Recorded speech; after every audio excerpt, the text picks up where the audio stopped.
This is Avatar Nation. Blue on the money like an avatar. I'm eating at the beat like it was at the salad bar. Squad so deep, numbers looking like a seminar. I'm type unique, know that this is not regular. Cool. Okay. Cause I'm like a dog when they come to that kitty. Say up on my game and say up on my ditty. I did not have a lot, but I turned it to plenty. Okay. I hop on the live now. I'm with the nation. I stay hella fly like I'm on vacation. I rock for the tribe, the world for the take. Miss all of that comfy down in my dreams. Gotta get paid like I'm Macaulay Green. Shout out to Lemon and shout out Sir King. Miss Juicy Auntie Donna Ron P. Bitch cross the pond to the bricks town. 18 budget, 9 numbers ain't YouTube. Block spot 99 is a new school. This Avatar Nation better know I need. Oh Lord. Avatar Nation, what's up? Okay. Avatar Nation, what's up? Thought it was done, but I just got going. Had to hop on the bitches to keep the thing flowing. If you know what I know, if you read what you saw, they plug on the internet cord. Yeah, you know how we do. You know what it is, and you know how we move. Avatar Nation, you know we too cool. You know this is squad. You know what we do. Oh Lord. Avatar Nation, what's up? Okay. Avatar Nation, what's up? Oh Lord. Avatar Nation, what's up? Okay. Avatar Nation, what's up? Ladies and gentlemen, Avatar Nation. So talk that talk, aka good money. Coming through to let everybody know that's not an Avatar Nation. Let them know you are now witnessing greatness. Oh Lord.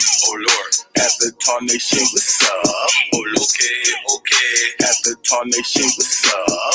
Oh Lord. Avatar Nation, what's up? Okay. Avatar Nation, what's up? Shout out to Lemon and shout out to King, Cirilla Low, and Ron P, Auntie Donna, Miss QC, Gemini Blocks, fire Michael Bendy Green, Miss All Day in the Bricktown, babe. If you ain't know now, guess you know my name. Triple 99 man, and he know my name. If you ain't no thing, guess you know my name. Oh Lord. Avatar Nation, what's up? Okay.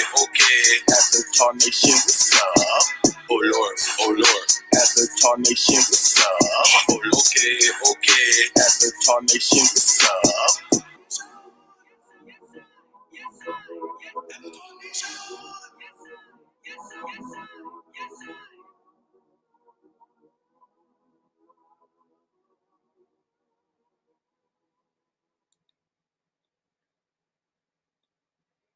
Alrighty. Hey everybody, how y'all doing, Avatar Nation? Hey everybody that's in the house. I hope you guys are having a great day and everything is a-okay.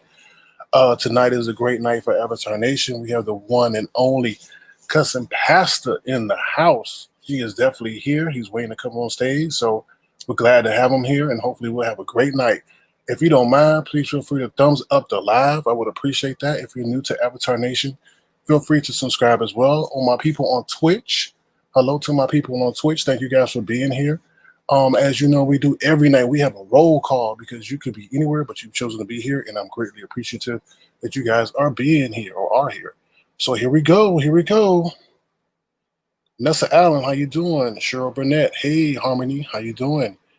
Sunny B, aka Sunny D, how you doing? Let's see who else is in the house. Miss Old Star, hey, how you doing? Your Pleasure 721. Venus, how you doing? Let's see.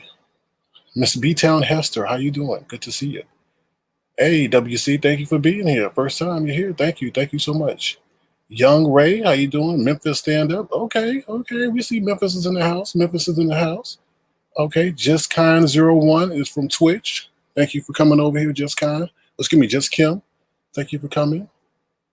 Okay, Monique Hamilton, how you doing? I'm sure Cussing Pastor appreciate you being here and representing him. Thank you guys for coming. All right, let's see. Chiquita Johnson, how you doing, Chiquita?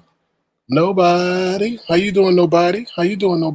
Lemon, what's up, Lemon? Good to see you here. Thank you for being here, Lemon. Let's see who else is in the house. Oh, let me see. Phoebe Fee, how you doing? Philly T, Auntie Donna, Alleyville, Candy Monroe, how you doing? All right, let's see. Rennie T. She enough? That's how you say your name? I don't know. Hey, Vonnie Vaughn, good to see you. Hey, Peaches M. Girl by Domestic. All right. AV, how you doing? Sunday. Okay, Sunday. You're a day early, but thank you for being here, Sunday. All right. I'm sure Sunday is the Cussing Pastor's favorite day. So definitely. All right, let's see who else is here. Terry P. Hey, Terry P. How you doing? Good to see you here. Jordan Davis. Oh Lord, I don't like that name. Oh yeah. On that note, we are not playing any games tonight. My moderators have been instructed to escort you out the premises if you're rude to the guests. As you know, I only protect special guests, and the cut pastor definitely falls in that category. So don't come with it, because I know if you come for him, he will come for you. So I can't protect you. All right, Miss Motown. All right, let's see, and Cirilla Lolo. If I missed anybody, I do apologize. I really do apologize, but we got to keep it moving. Hey, Simply, hey, how you doing? All right, so let's get it started. I'm going to bring up the Cussing Pastor, but before we do that, we got to give him his proper introduction. So let's do that. Here we go.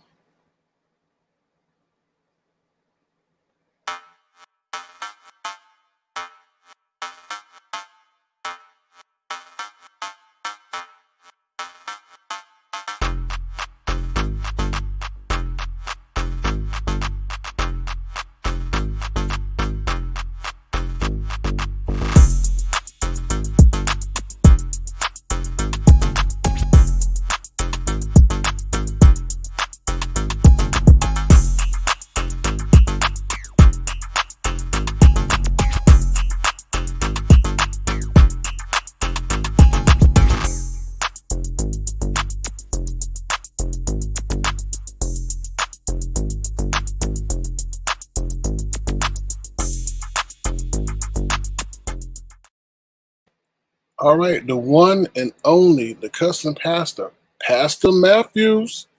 Hey, how you doing? Good Happy evening. New Year. How are you, sir? I'm doing quite well. And you? I'm great. That's great. That's great to hear. That's great to hear. So the New Year treating you well? New Year treating you well? Well, man, I'm alive, and any day that I'm alive is a great day. That's great. I hear you. I feel the same way. I feel the same way. So I'm just going to pretty much introduce you to my audience. If you guys don't know, this is Pastor Matthews, aka the Cussing Pastors. He has over 40 years experience in radio and broadcasting. Am I correct? Right. You're absolutely correct. Radio Okay. and TV. Radio and TV. So very accomplished gentleman in that field. And you said that you started preaching when you were very young. Probably about 17, 18 years old. Okay. Yeah. And you recently just opened or started your church? Yeah. Like 4 years ago? The church will be 5 years old. The Naked Truth Liberation and Empowerment Ministries in June of this year. All right. Congratulations on that. Thank you. So you came to fame because you intertwined cussing into your message. Now, what started that? Were you always that way, or no? did it just The message itself does not contain what you quote cussing, and there is a difference in cussing and cursing. I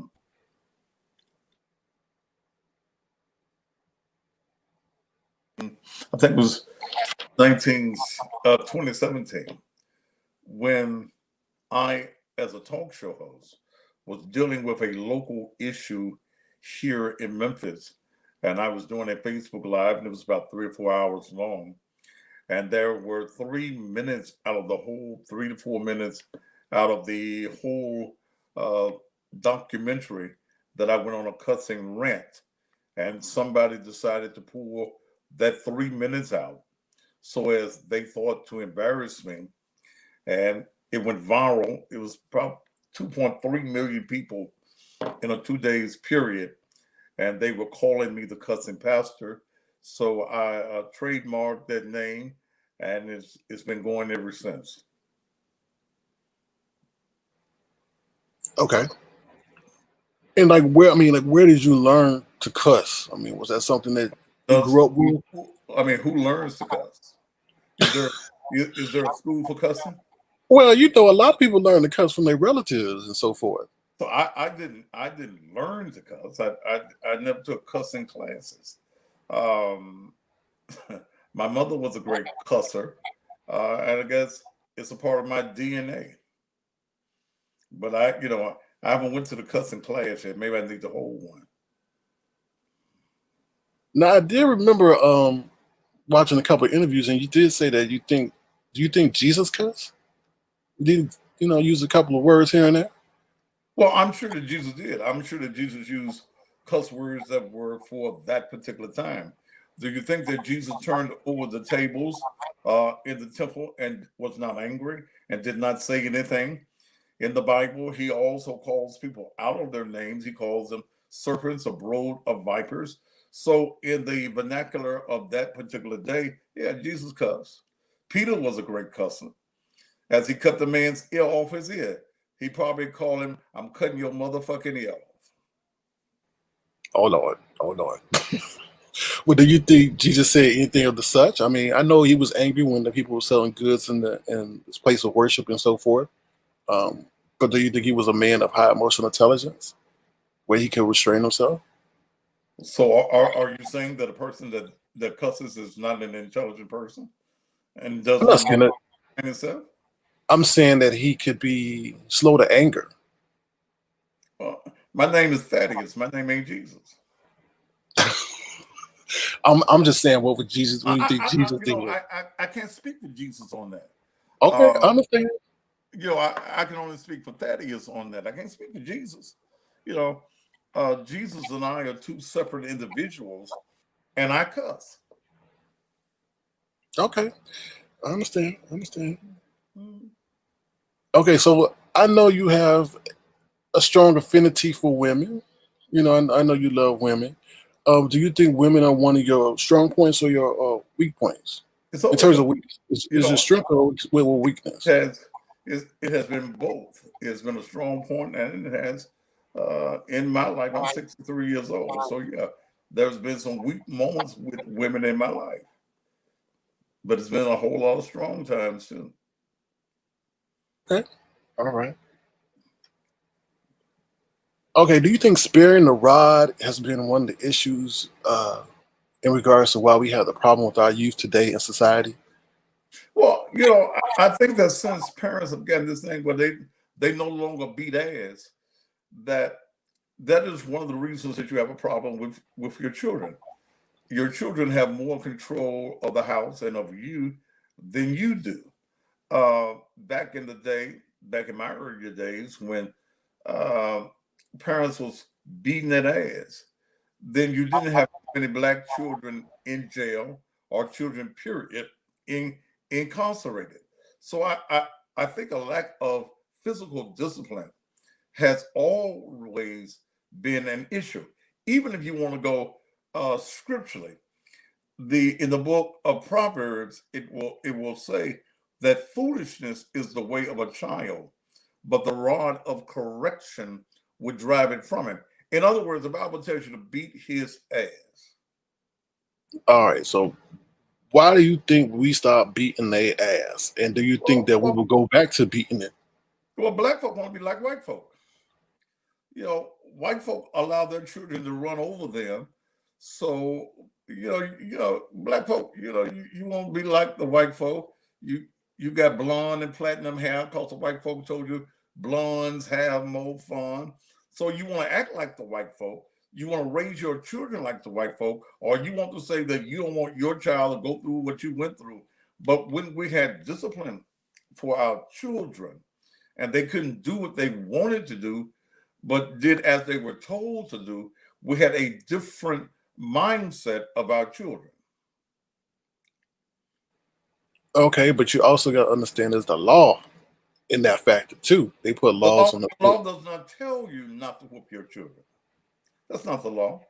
But The is law that the tells you when you read the federal law on that, the federal law says that you're able to whoop a child or discipline a child on his buttocks. Now, I'm from the school where shit, they just beat your ass. You got hit with brooms, skidded, whatever they had coming up, that's what you got whooped with. But if your child does not have a certain amount of respect, fear for you, then they're gonna do what they want to do. And I can't deal with a child that thinks that you can be in control of my house.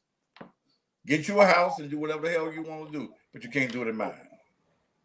Okay, I got you. I got you.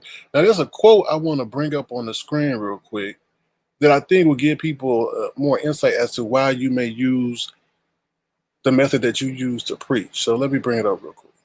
Okay, it says, you can't clean the fish until you catch it, and you can't catch a fish until you go where it's at.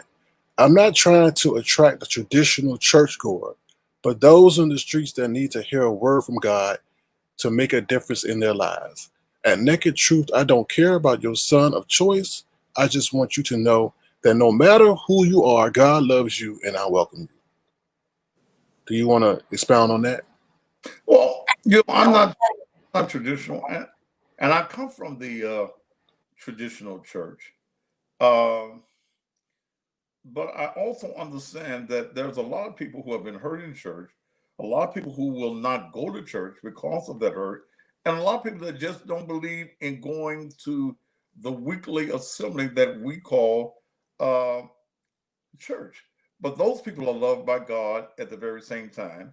I don't care whether you're the thug, I don't care whether you're the hoe, I don't care whether you're the gangster, the crackhead, the heroin addict. God still loves you.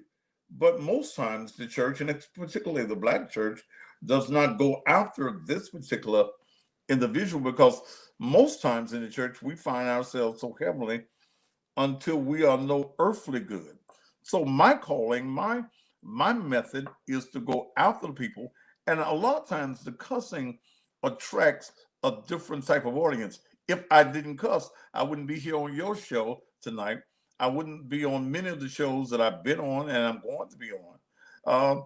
It's because it's a rarity to hear a man say that he cusses, and most of the preachers I know cuss, but they want you to feel that they are angelic and they just walked out of heaven. And because we have been trained as black folk to have a feeling that preachers are above everybody else. So my method is to go to where the fish are. The fish, and you can't clean a fish until you catch it. You can't clean a fish unless you have the proper bait to pull that fish in. If the cussing is the bait and I pull you on board and I'm allowed to clean you and tell you something that would change your lifestyle, then my work has been done. I can respect that. I can respect that. So you're basically saying that there's a lot of hypocrisy in the church. So there's a lot of There's always been hypocrisy in the church, because many folk in the church still believe that Jesus was a white man. So there's always been hypocrisy. There has well. been the there has been the mislearned in the church who have not read, who have not researched, and have totally um, been confounded by the 66 books. Well, let's talk about behavioral hypocrisy. I think you're going along the lines of behavioral hypocrisy, where you're saying that, of course, your local pastor curses, or is somewhat promiscuous, or is dishonest, or is short tempered, but doesn't show that. Puts on a facade. Would you agree or disagree? Now run it past me slowly again. Okay, so basically, what I'm saying is, you're saying there's a lot of hypocrisy in the church. So basically, what I'm saying is, you, other cussing pastors, are very open and upfront with your people, whereas other pastors at other churches put on a facade. They Yeah, may I be mean, promiscuous, they may use foul language in private, but when they come out amongst their people, their congregation, let's they're not put it. as open. See, you're using this word foul language. What makes a word foul? Because you don't Un- like it. it- Unconventional. You wouldn't use in the everyday conversation, right? It would be I do. off-putting about. I cuss in conventional language. If I don't like a motherfucker, I tell him, motherfucker, I don't like you. But is that Okay. what Jesus would do, though? Is that what Jesus would I, do? I keep telling you, sir, I'm not Jesus. And I I don't know what know, I Jesus know, would say.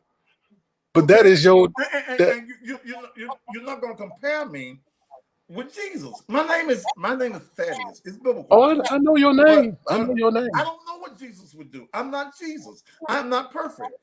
Okay. If imperfection says that cussing is wrong, and I really don't care what an individual thinks about my terminology or the way I use it. I'm who I am, and it works for me. And what works for other folk works for other folk. Okay, but isn't Jesus your role model? I'm just saying because that's what this is. I'm asking the question. First of all, I don't know what Jesus would do. Jesus, in my opinion, reading scripture, cussed in and used a vernacular in his time language. Son of a bitch, motherfucker, shit might not have been used in his day, but it's used in this particular day. So I don't know what. See, when you read your scriptures, there are 18 years missing out of the life of Christ, his earthly life. So I don't know what Jesus would say. I don't know what Jesus would do. But okay, let me ask you this though. You said that he cursed. Can you point me to? I'm not questioning. I know you study theology. I gave you that. Jesus, you use cussing as calling someone out of their name. Jesus in scripture calls people evil. He calls them fools. He calls them broths of vipers. These are terminologies that are not these individuals' names. And when he was using that, he was talking to church folk. He was talking to religious leaders. So, I ain't gonna waste my time and get caught up on the factor of Jesus cussing, because it ain't what I come on your show for, to talk about whether Jesus cussed. When y'all see Jesus again, y'all ask Jesus that. Okay, I got you. I'm not trying to put you on the pinnacle. But hey man, I'm here to be interviewed. I'm here to talk. Right, and that's what I'm trying. Listen, I'm trying to give you the perspective of the people. Some people are saying. Let me just be honest with you. Wait a minute. First of all, understand this. I don't care what people think. Okay. All right. Now, let's clear that factor from the beginning, so we won't have to dwell on that. Okay. I don't care what those that don't understand me don't understand. If they tune into my shows and listen to me, they get an understanding of who I am and what I am. But I don't waste my time trying to make you figure out should I like him or not. No, I'm not trying that. See, let me be honest with you. I think there's a defense up because of previous experiences with other people. No. My defense, man, look, I do many interviews. So I understand. I'm just telling you exactly how it is. I do not care what an individual thinks. Mine is, man, is to spread truth and to enlighten our people, particularly our people, on life and life experiences, and to let them know that whatever your issue is in life, that God loves you. Whether you're the homosexual, whether you're the lesbian, whether you're the killer, whatever it is, God loves you. And he's not so much concerned about the usage of your homiletics or of the words that you're using. He's interested in the pureness of your heart. And that's why I brought this up, because a lot of people in my audience and everywhere around the world feels as if they have to be holy and perfect in order to be loved by God. Well, and that is the message I wanted to hear from you. That they don't have to be. Told you to be all of these things. Right. All of us have sinned and come short of the glory of God. All of us have X's in front of our names. All of us still sin, brother.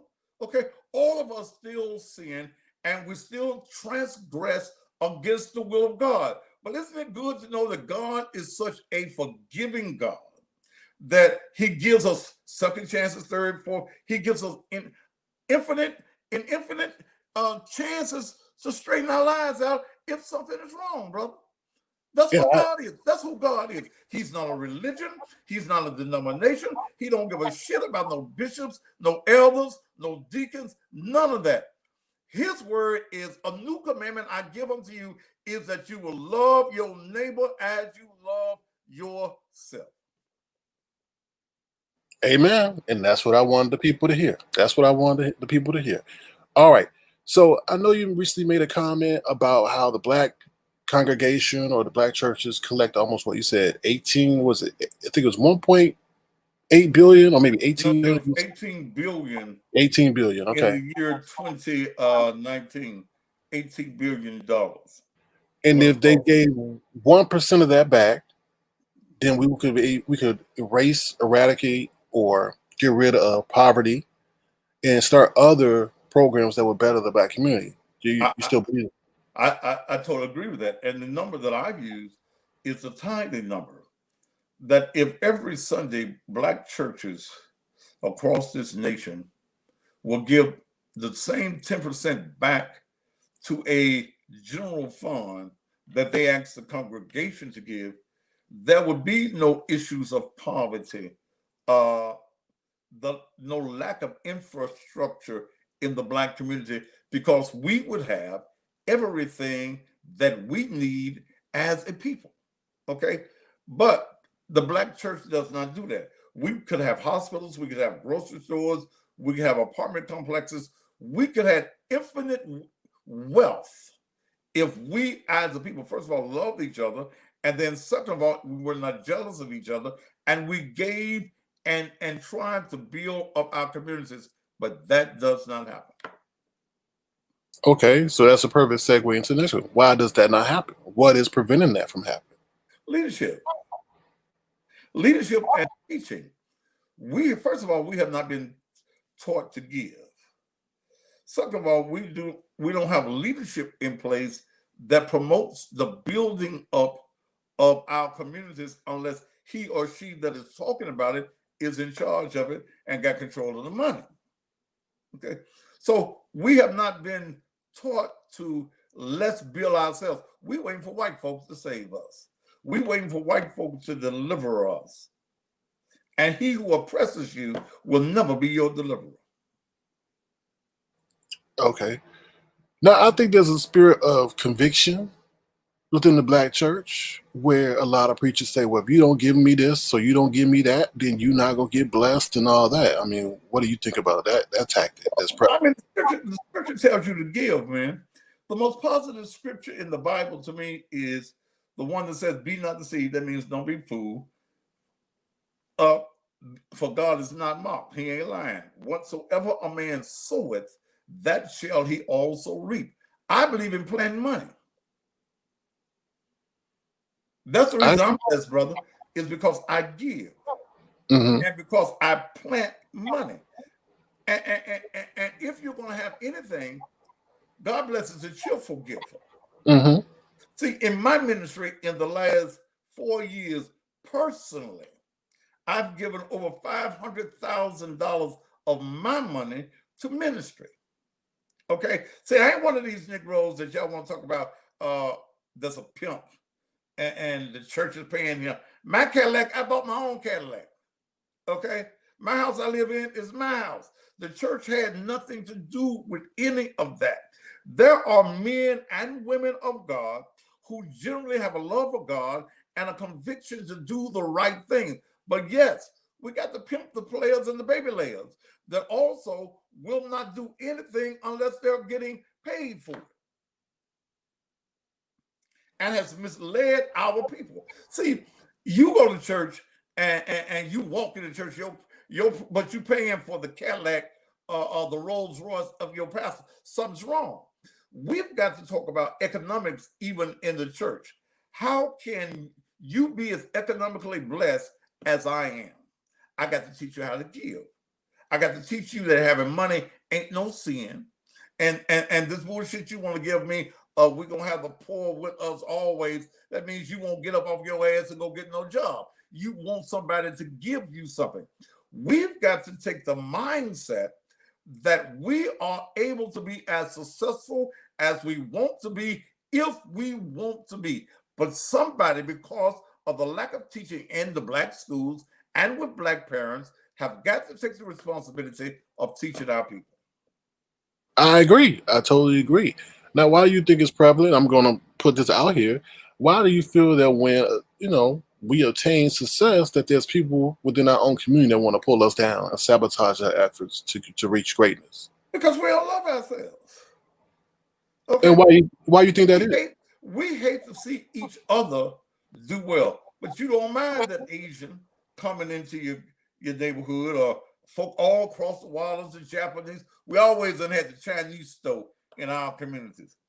We don't mind seeing other people successful, but because of the lack of love that we have for ourselves, we don't want to see us have nothing. I see it all the time, even with the things that I do. Okay, What he doing that for? Why he on TV? Why he on the radio? Why he doing this, that, and other? And to them, I said, fuck you. I say, if you ain't feeding me, financing me, and fucking me real good, I owe you no damn explanation because of how good God is to me. It's because I get up off my ass and do what I need to do, and I follow God's plan for success, and that's the reason I make it, and that's what I teach others. Okay. Now, to you, what is God's plan for success? See, now, you have to listen to my show to get that now. Okay. I Okay. don't get that free now. See, you know, you go see you go to college to get educated. You pay them white folk. So when I sit down and I start talking about God's plan for success, this is what you do and this is what you do, then you know you need to be hitting me up on my Cash App. Other than that, you know, tune me in on my show. Well, y'all, if y'all see that I'm dropping the Cash App, so if you want the plan for success, definitely hit him up in the Cash App, and he'll give you the keys that will lead you to success. Yeah, we spent on yesterday. I spent 2 hours because I do 2 shows a day. I spent 2 hours talking about the plan of success. See, I'm so sick and tired of Negroes waiting on this damn $600. What the hell is $600? Okay, you waiting for the white man to give you slave wages. If we break that down into 365 days, that's $1.64 a day. Is that all you worth? This pandemic that's been going on has been going on now for almost a year. Why haven't you come up with a plan for success? I had to rechange, I had to restructure everything that I do because of the pandemic. Because I wasn't going to be hungry, I wasn't going to be broke, I wasn't going to be outdoors because of the pandemic. I was going to do some things that was going to change my life. I hear you. I hear you. I think they said 2020 was the year of the hustler. You know, because if the way that you were used to was taken away from you, you had to find another way and innovate. You know, man. See, what I had said at the beginning of the year before the pandemic struck, that 2020 was my year of plenty. God didn't stop blessing me because of the pandemic. When I hear people say it's the worst year of my life, I say you a damn fool. Because damn fool, many folk are dead and you still living. You woke up every morning. Yes, you got some struggles. What I'm talking about tomorrow morning in my morning messages, the beat goes on, brother. Okay? The beat goes on. You don't give up because of disparities and discomforts and struggles and trials in your life. You keep on going. The beat goes on. okay, so let me ask you this. You talk about trials and tribulations. So what was, you could say, maybe the greatest trial in your life that you overcame that keeps you going on to this day? Man, I'm 63 years old. I had many of them. You know, and I don't try to label them and keep up with them, which one was the worst. You understand what I'm saying? I understand. Yeah, I don't try to keep up. I've had many disappointments at 63. Shit, yeah, I don't had a whole lot of disappointments, but I don't hold my mind on the disappointments that I have. I learn from them and go on to the next one. But I've had a whole lot of disappointments, man, like anybody else. But I keep a positive mindset and don't dwell on the past, and I don't dwell on the mistakes. I learn from them and keep going. I respect that. Now let's get into some talks about the government. Why do you think that they didn't give? Now I know you just said don't wait around for no $600. I understand that, but why you don't think they gave us, the 2,000, especially in this time in our life? Well, this is probably one of the most life changing things that a lot of people have seen since they've been on this earth. Why couldn't, as a government of elected officials that we elected and to represent us, that they could not come through and get that done? And we're supposed to be the powerhouse of the world. Well, first of all, it's called politics. Okay, that's first of all. But again, I don't blame the government for our misfortunes or for my misfortunes or the loss of money that I made last year. It has been inspiration for me to do for myself, man, and create some other streams of income. So what, the government don't give me $2,000? So what, the government don't give me $600? I ain't gonna miss a meal, brother, because I believe in God and I believe in the abilities that God has given me to keep on making it, brother. And if our people are sitting around trying to be happy over $2,000 or $600, what the hell is $600 gonna do? See, our people think they No will. damn thing. You know, I saw here a few months ago when they got the little 600, 1,200, whatever it was. They're going to Walmart getting a damn TV. You're going and getting you some crab legs. Your ass been eating neck bones all damn year. Now you want some crab legs and you want some lobster tails instead of paying your damn bills or trying to get afloat or using your money as a form of investment to start a business. We all got a business within us, okay? Scripture says, and your gift will make room for you. We all got a gift in us. But we don't want to sit around and use our gift. We want to use everybody else's stuff. We don't want to use none of our own. So I'm not excited one way or the other about no $2,000 or no $600. Ain't nothing I can do with $600, brother. Oh, I know. I know. Okay? I agree with you. My mindset is bigger than that. My belief in God is bigger than $600. Do I think that I am going? Look, brother, look, if you hungry today for $600, you was hungry for $600 before the damn pandemic came. I agree. I think what's perplexing to me is that people that we have elected into office to represent our interests, and I know you said it's politics, can't get through the little pity pat games that they play to represent the best interests of their people. See, here's what you said. That we elect to represent us. Man, they ain't there to represent us. They there to represent themselves. They're there for the glory and the fame. They give you that bullshit when they run for office. Vote for me and I'll set you free. They don't mean that shit. Look at our black leadership. Name me one strong black leader that we have in this country. I ain't got but one that I give honor to. Name me one. I will say Reverend Al Sharpton. Shit, bullshit. Okay, well, what's yours? Who's yours? The Honorable Minister Louis Farrakhan. Okay. All right. I don't think shit about Al Sharpton. I don't think shit about Jesse Jackson. Can I ask why? Well, I've been in the presence of Al. And I call these guys opportunists. I know some things that Jesse has done as cutting deals in Chicago, especially with beer distributors. Okay, they did nothing for us. I remember in 1968 when Martin Luther King was killed right here in the city of Memphis, and planes were not supposed to be leaving the city. That Jesse Jackson was the only somebody that left Memphis with Martin Luther King's blood on his clothing, so that when he gets to Chicago, he thought he was going to be anointed the new leader. These people are not leading us. We are in the same situation that we were in. A couple of years ago was the 50th anniversary of the assassination of Martin Luther King. You know what the theme was here in Memphis? Where do we go from here? And I said, well, goddamn, he been dead 50 years and you still trying to figure out where you go? You have not overcome. You've been singing that damn tired ass song, We Shall Overcome, since I was a baby. You have not figured out a way to overcome as of yet?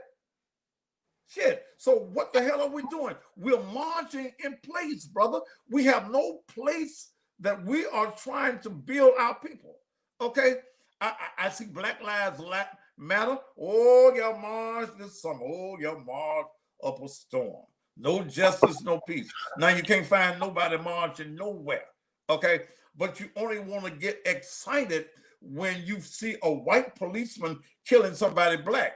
in the city of Memphis, we had 330 murders in this city, with 99.9% of them happen to be black folk killing black folk. Why aren't we marching for that? So our leadership all across this country, we are electing black folk that are not making any changes and making any difference for black folk across this country. Well, let me ask you this then. Do you think this is a matter of complacency in the community, seeing that, we do have jobs, we do have buying power to some extent and so forth. So everybody's like, oh, well, if I got a job, then I got clothes, I could buy, go to the grocery, I'm good. Again, brother, it goes back to our teaching. We have not been taught our story. We believe in his story. We don't believe in our story. We have not been taught how to take care of ourselves. You remember when they had Black Wall Street? When we control our money. We don't control nothing now, brother. We think that the white man loves us. We equal with the white man. We should walk with the white man. We should walk hand in hand with the white man, and the white man gives us these little no-name positions, and we think that we have arrived, brother. And because you go to the little company picnic and the white man says, that's my nigga over there. See my good nigga right there? That's my good nigga right there. Don't y'all bother my good nigga. He's the nigga that's going to come and tell me what the other folk that's out in the field is doing. He's going to run to the office and tell me. We have been taught to despise ourselves, brother. So when we despise ourselves, we don't want to love ourselves. We don't want to see nobody other than us able to accomplish anything. That's our issue all across the board. So how or when do we start beginning to love ourselves? Man, it's an individual process. It's when people start to teaching. That's what I do with my programs on a daily basis. I tell it like it is, and I have, I don't care about who gets mad at what I say. I just tell it like it is. While your ass out there marching and getting your feet and your legs all tied, talking about a Black Lives Matter, when white folks started the Black Lives Matter, I said during that particular time that if you want to change, you want to upset white folk, you want to change capitalism in this country, economic boycott. Keep your money. Quit giving white folk and white businesses your money unless you have to. We ain't got no grocery stores in our neighborhood, so we're going to have to go get some groceries.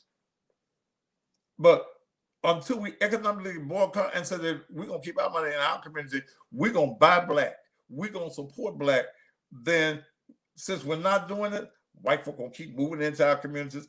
Everybody come across the water. They want to come into the black community because they understand that we are consumers, that we'll buy anything. All you need, I see some black women walk around with some red hair, some blonde hair, some green hair, anything that the white man says looks good on you, you go get that shit and put on. And then how crazy that is, that if you're going to have some green hair, damn it, why don't you make some green hair? Why don't you make some blonde hair? Why are you letting the white folk make all the blonde hair and all the green hair, and then they got you looking like trick or treat 365 days a year? Well, they often say that, and I think there's a high barriers to entry regarding those the industry and so forth. Like they make sure that it's not where African American people can't get in, from what I hear. So, I'm going to be respectful of your time. For those who want to ask the Cussing Pastor any questions, and you have the link that I provide you, this is the time to come up. This is the time to come up. Somebody in the chat has a question for you. They said, can you ask him to talk about the time when it was an only black town or city? I guess they're speaking about in Tennessee or I don't know. I don't know in the city in Tennessee there was only a black town or a black city. Here in the city of Memphis, the population is 82% black, but we got a white mayor. We have a white congressman. So shit, it ain't doing us much good with the numbers. We have a black majority city council, but you still we we don't have anything that's really going for black folk in the city. So, that would be my answer on that, because I don't know of any time that there has been a 100% black city or town in the state of Tennessee. And what do you think about those who are African Americans who don't maybe vote for people? Well, who vote for people who maybe don't represent their interests? Well, I think that sometimes you guys even stop voting for blacks, because all blacks are not representing your interests. Okay, and it's we see black folks that run for office, but they do nothing for black people. They say that they got to do for all the people, and all the people didn't put them in office. They don't speak out on black issues. We don't hear their voice. Their voices are silenced on these issues. So, I mean, what do we have? We really have nothing when it comes to voting. Everybody got excited over voting for Biden. Why? Because he was better, I guess, better than the alternative, right? Why? Because there was, you can say, obvious statements by the current administration that they did not have any inclination to see us as a priority. Whereas Biden maybe said, and we firmly believe that Biden does, right? well, at least he didn't say he didn't care, So we go from one old white man to the next old white man. Well, I'm not speaking on their age. I mean, and I am, and we get excited about a black woman who's married to a white man being the vice president of the United States. Oh Lord. Well, that is a historic moment. Don't you think that should be praised and celebrated? She's there, brother. I'm not excited about it. So what would move you? Well, I mean, what moves, what moves you? What moves me is the proper conversation. What moves me is us as a people giving those that are running for office our agenda. Coming together and having an agenda, and what you're going to do for black folk. I go back and I look at the history of Biden, and I see a lot of racism in his history. And there are those who say, oh, he's a changed white man. Well, okay. I just don't believe white men change. Oh, you say you don't believe white men can be changed? I don't believe that the racism of a white man at 70-some years old changes. I think it changes for convenience of being the president of the United States. Okay. But, I'll sit back and wait and see. So you don't think Obama rubbed off on Joe Biden and maybe changed his, views that he may have had? You don't think that was a good experience for him? I'm sure it was an experience. He's a vice president of the United States. But do I think that it changed that embedded racism in him? No. I ask you this: I think that the difference in him and Trump is that Trump just didn't give a shit. He just said whatever he wants to say. I think that Biden is politically correct in his mannerism. He knew to win office, he needed somebody black to run with him. He knew that a black woman was ideal. So I sit back, I wait and see, and hopefully I'm wrong. I don't think I am, but hopefully I'm wrong. We'll see on the 20th. We got about 18 more days. We'll see what he does day one. Okay. Well, you're saying we have hope, though. We always got hope, brother. Yeah. But the hope should be in ourselves. See, if we are 13% of the population of the United States, we should have our own agenda and our own party, bro. the Democratic Party ain't did shit for us. Okay? The Democratic Party wants you to feel good because they give you a Eating Better Today card. They give you social service programs. But let's build some infrastructure in the Black community. Let's bring some real dollars and cents into the Black community, and let's build from there.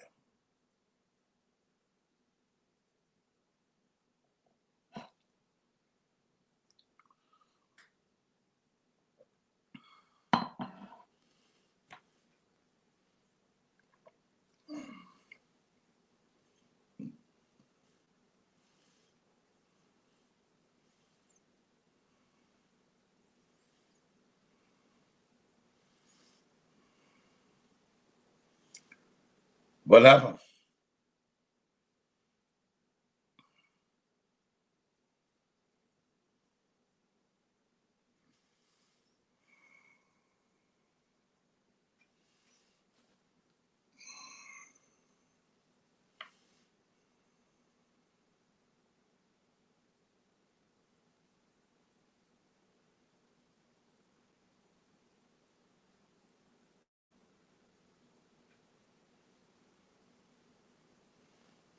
Sorry about that. I guess we had some technical issues. I guess the conversation getting too hot and heated. but you make some very valid points. So, like you said, we always have hope. So hopefully it could change what's going on for the better. Yeah. All right. So I got to be respectful of the Cussing Pastor's time. If there's anybody that wants to come over and ask a question, this is the time to do so. Feel free. We only got a couple of minutes, and I have to let him go. But I just want to say, on behalf of Avatar Nation, thank you so much for stopping through. I think we had a great and engaging conversation, and I really do appreciate that. Hey man, it's been my pleasure. It's always a pleasure to get some views and some points out. We'll say that again. I said it's always a pleasure to get some views and points and have these types of dialogues going. Yeah, definitely, and I'm sure the audience greatly appreciates the insight that you shared. I think you speak a lot, and I think a lot of people would like to hear more about what you've seen from a historical perspective. Because I think right now, to be honest with you, I think we're going down the wrong way as a society in general, and there ain't nobody that's offering insight on how to correct the path to make sure we have a better future. Nobody cares about our history, man. I think a lot of people do, though. I think I see a lot of these, at least here in Memphis, I see these young activists that don't bit more know what they're doing. They think that marching is it. They think that when somebody gets killed, let's put some damn teddy bears on the damn posts. Oh Lord.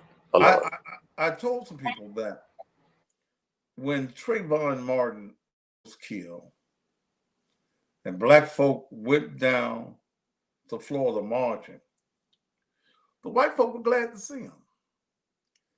Because when you got down there, you stayed in the white folks' hotels. You bought the white folks' teddy bears, hung them on the white folks' posts. You got your cardboards with your sign from the white stores. You got your pens from the white pen holder. You ate in the white restaurants. So the white folk were glad to see you there. When are we, as a people, going to come to a point where we're able to take care of ourselves? That becomes the biggest question of the day. When are we going to be able to take care of ourselves? When we start loving ourselves, and I don't know, as a whole, I don't know when that's going to happen. I probably won't live long enough to see that day. Well, I hope you do. I hope you do. You never know. You just said hope, right? So I hope that you can see it. And that's all we got is hope, brother. That's all we got is hope. Right. We've allowed the system to change the whole makeup and mindset of us as a people. Yeah, but it started out that way. It wasn't as if it started normal and then we just changed. It started out that way. Did I it? believe, yeah, I believe so. Wasn't there a time that we loved each other? Wasn't there a time that all of our black children and our black men were not in jail? But then the white man comes along and creates what he calls formula, Similac, and all that old shit. And he takes you off of what God gave you as a natural nutrient for a child. You come off the titty, you stop sucking the titty, and start taking on the white man's formula. You don't know what's in that formula. When our people started taking these formulas, our black mothers started taking these formulas, then you started seeing black children going to jail because I firmly believe, and I've looked at some of the content that's in the formulas, and I did shows on that. That's destroying our mindset, man. Okay, we've left the natural use of God, and the white man, who in the 60s, a guy by the name of Henry Kissinger, who worked for Nixon, had the Kissinger Project, which was a program that was designed to eliminate some of the population. There has always been, here in the last 50 years, or 60 years, a program designed for the annihilation of poor people, especially black people. We go all the way back to the 50s with Margaret Sanger. You know who Margaret Sanger is, don't you? Yes, I do. Okay, so originally it was called the Nigger Project. Then she got politically correct and called it Planned Parenthood. So the annihilation of black babies is not something that mothers design for themselves, because black mothers used to take care of their babies no matter how many babies they had. But the white folk decided for you, look, we're going to kill your baby for you. But that's a whole nother show. All right. Do you want to say, in closing, do you want to say anything about your book that's scheduled to release on the 19th of February? 19th of February, there's a book coming out, The Cussing Pastor, Bullshit from the Pulpit. It will share a lot of my views and points, and even some of my intimate moments in this particular book. And when you start talking about my intimate moments, it's a whole movie in that part. And if you'd like to get the book, you go to www.chocolatereadings.com/The Cussing Pastor. And you can tune me in on daily. I do 2 shows a day. It's called Midday with the Pastor from 1 until 2 Central Time. And then the most controversial talk show is the Thaddeus Matthews Show from 6 to 7. You can get it if you got Roku. You can get it on Roku, Cussing Pastor Live. But you can also get it on my Facebook page, The Cussing Pastor. You can get it on my church page, Naked Truth. You can get it on Thaddeus A. Matthews. You can get it on the Thaddeus Matthews YouTube channel, and also on Instagram as well. All right, Pastor Matthews, thank you so much for coming to Avatar Nation. We greatly appreciate you coming. Everybody, you could definitely check out the description box and see the links to his book. You could pre-order. Definitely check him out there. If you want to donate to the Cussing Pastor, Pastor Matthews, feel free to cash app him at $NakedTruthMinistries. Okay? All right. Pastor Matthews, thank you so much for your time. And I definitely had a great time. I know that Avatar Nation did. Thank you so much. Thank you. You're welcome. Have a good day, all right? Or good night. All right, take care. Bye.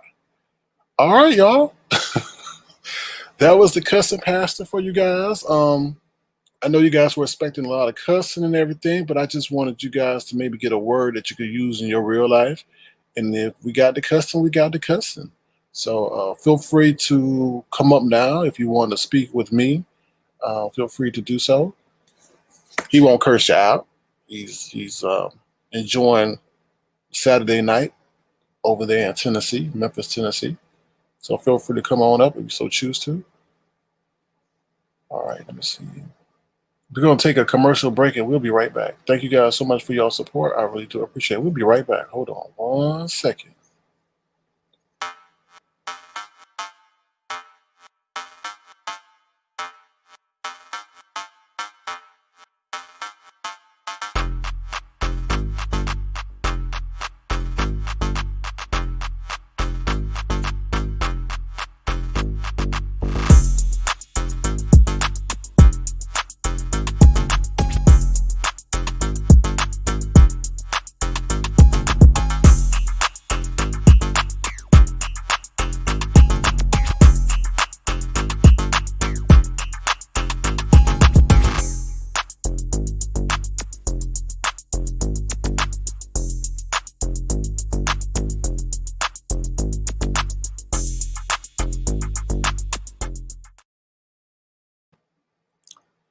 Alrighty, and we're back, So thank you guys so much.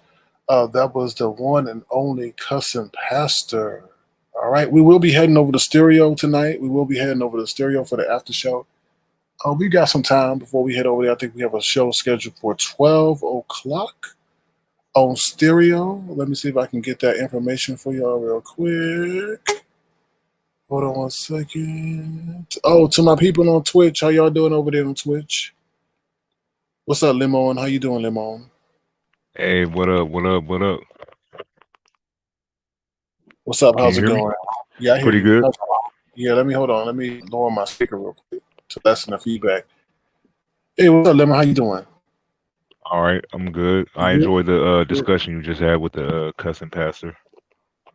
Yeah, I wish we could have kept him longer, but you know, he's booked and busy. So No, I totally understand. No, it was good to hear from get a perspective on from his viewpoint, because most of the clips we find of people, we have a perception of how they are, but to sort of get his take on things, it put a different perspective out there on him. So I agree with a lot of things that he was saying when y'all had the discussion. I totally agree. I definitely totally agree. You know, I'm glad that we were able to have the conversation that we had. You know, so I was grateful and thankful for that. Yeah, I thought you did a good job, though. Oh well, thank you. No problem, no problem. I mean, you know, I think he wanted to show. I think he wanted to speak about the stuff in the real life. You know, there's an entertainment component, but there's also things that we have to discuss in regards to the real life, especially with what we got going on in the real world and things like that. Because the conditions in the world change so drastically that no one could anticipate such things like that. That what we're dealing with currently in our society and in our world. Yeah, I agree. I'm going Hold to on one get this second. link Hold on. real quick for Stereo so I can put it in the chat. So hold on 1 second, y'all.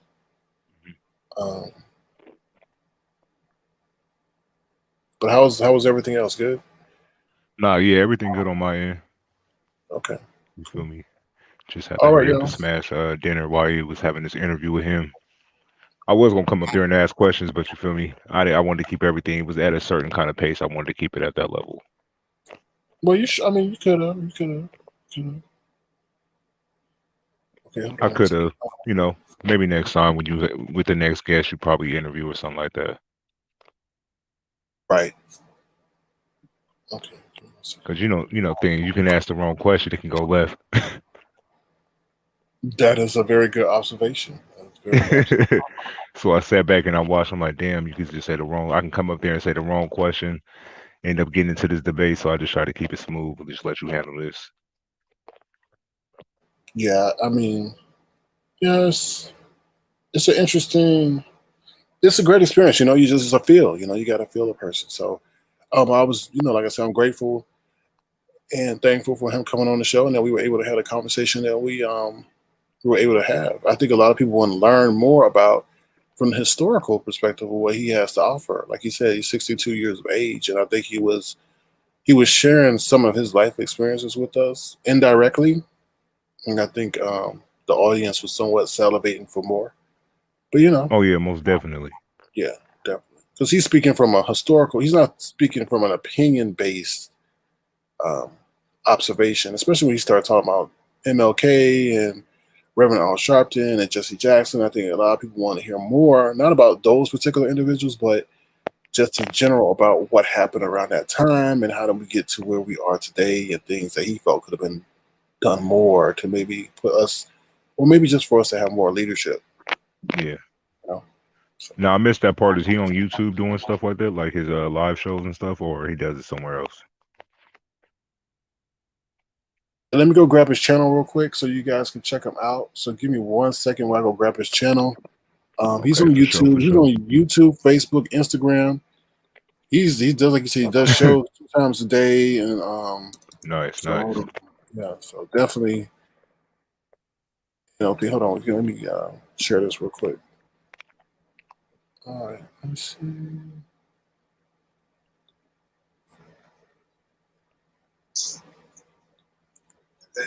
Okay, hold on 1 second, guys. All right. Okay.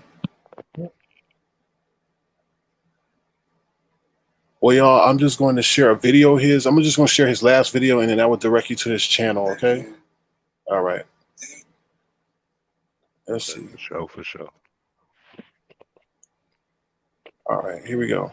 So here's his, hey, Cheryl Cook, thank you for becoming a new member to Avatar Nation. Thank you so much. We appreciate that. I'm putting the link into his channel, so definitely go check him out. Give him a click in the view, and a subscription will definitely do. Okay? All right. All right. If anybody else wants to come up, this is the time to do it. Or I'm going to close out the broadcast and get ready for stereo. We've got about an hour until the stereo broadcast, so feel free to check us out on stereo if you so choose to. All right. Oh, okay. The stereo show is at 9. Yeah, 9 your time. Yeah. Look at me, not even. I'm not even reading the invitation. 9:05 Pacific time and 12:05 Eastern Standard Time. So definitely check us out. So, do you plan on doing like more interviews with like different people that got like a viral buzz out there about themselves, or stuff like that? Got what about themselves? Like a viral buzz, like they're known out here. Like he's pretty known, so stuff like that. I mean, everything's about a fit, right? You don't want to have a bad interview or something. So every fit and stuff like that. So definitely. Mm-hmm.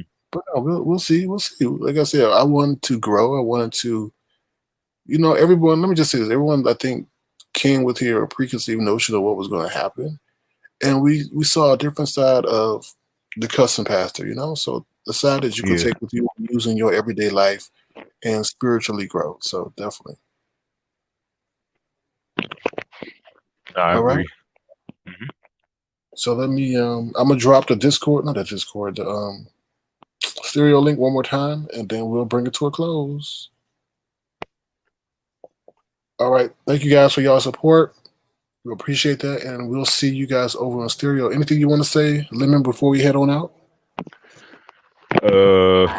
Nah, just great interview, and we'll just pick up the conversation over there on stereo.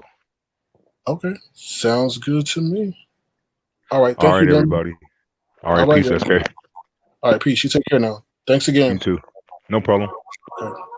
All right, y'all. We're about to head out. Ladies and gentlemen, take care. Thank you guys so much for your support.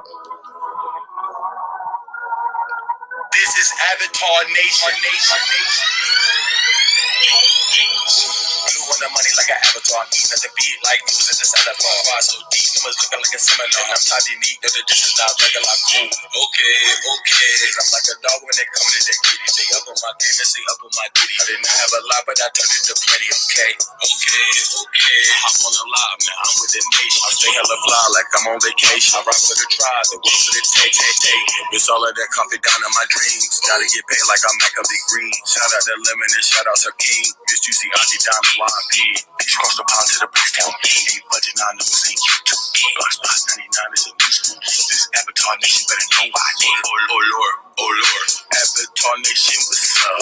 Okay. Avatar Nation, what's up? Thought it was done, but I just got I go ahead and hop on the beat to keep the thing flow. If you know what I know, if you do what you show it, they plug on the internet cord.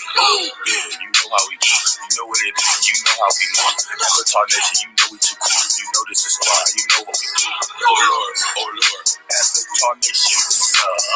Okay, okay. Avatar Nation, what's up? Oh Lord, oh Lord. Avatar Nation, what's up? Okay, okay. Avatar Nation, what's up? Ladies and gentlemen, Avatar Nation. To talk that talk, aka good money. It's coming through. To let everybody know it's not an Avatar Nation. Let them know you are now witnessing greatness. Oh Lord, oh Lord. Avatar Nation, what's up? Okay, okay. Avatar Nation, what's up? Oh Lord, oh Lord. Avatar Nation, what's up? Okay, okay. Avatar Nation, what's up? Shout out to Lemon and shout out to King, Cirilla Low, and Mom P, Auntie Donna, Miss QC, Gemini Block, so I'm like a baby green. Miss all that in the Bricktown, baby. If you ain't no now, guess you know my name. Trippin' nah, man, and he know my name. If you ain't no thing, guess you know my name. Oh Lord, oh Lord. Avatar Nation, what's up? Okay, okay. Avatar Nation, what's up? Oh Lord, oh Lord. Avatar Nation, what's up? Okay, okay. Avatar Nation, what's up?